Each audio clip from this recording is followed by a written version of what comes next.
ang Gilas core player na si Dwight Ramos ay muling nagpasiklab sa Japan B-League at nakapagtala ng 22 puntos, 4 na rebounds at solid na 7 assist.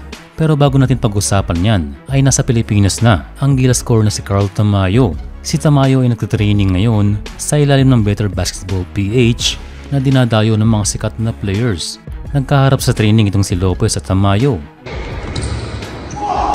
Hindi man napunta sa perfect team para sa kanya sa liga ng B-League ay hindi pa natatapos ang pagpasok ng mga opportunity para kay Carl Tamayo. May nababalitang mga offers pero sa ngayon ay mas mainam ay bigyan panahon ng sarili at mag-focus sa Gilas na di nagdalawang isip na siya ay ibalik. And for Francis Lopez naman, kahit hindi siya nakasama sa listahan ngayon ay darating din ang time na siya ay ibabalik at makapagsuot muli ng Gilas jersey.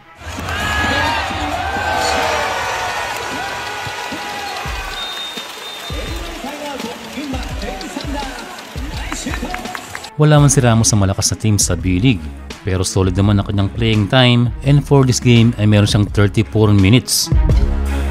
Ang ganda ng pasa ni Papa Dwight na pinalusot pa sa dalawang defenders at ang maganda pa rito sa ating kababayan at 6'5 ay pwede talagang mag point guard kaya ganoon na lang ang respeto sa kanya ng kabilang kupunan at dino-double team pa.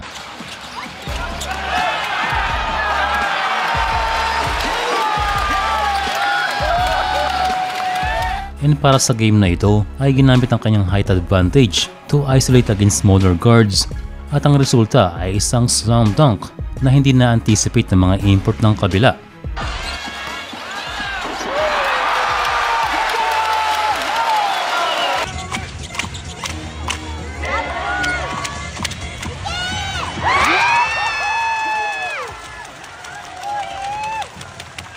Well, hindi nagkamali si Coach Tim Cone na i-guarantee ang pangalan ni Dwight Ramos para sa ating Gilas Pilipinas.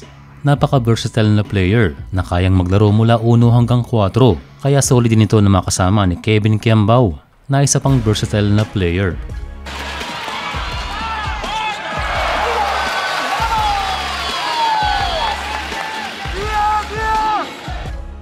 Siya na siguro ang pinaka-consistent na player sa ating national team kaya maging si Jordan Clarkson ay nagtitiwala rin sa kanya. At syempre hindi rin siya nagpapahuli na isa sa reliable shooter ng Gilas. Nakatakdang magbalik Pinas si Dwight Ramos pag nagsimula ng magbakasyon ng B-League na tuwing may paparating na FIBA tournament.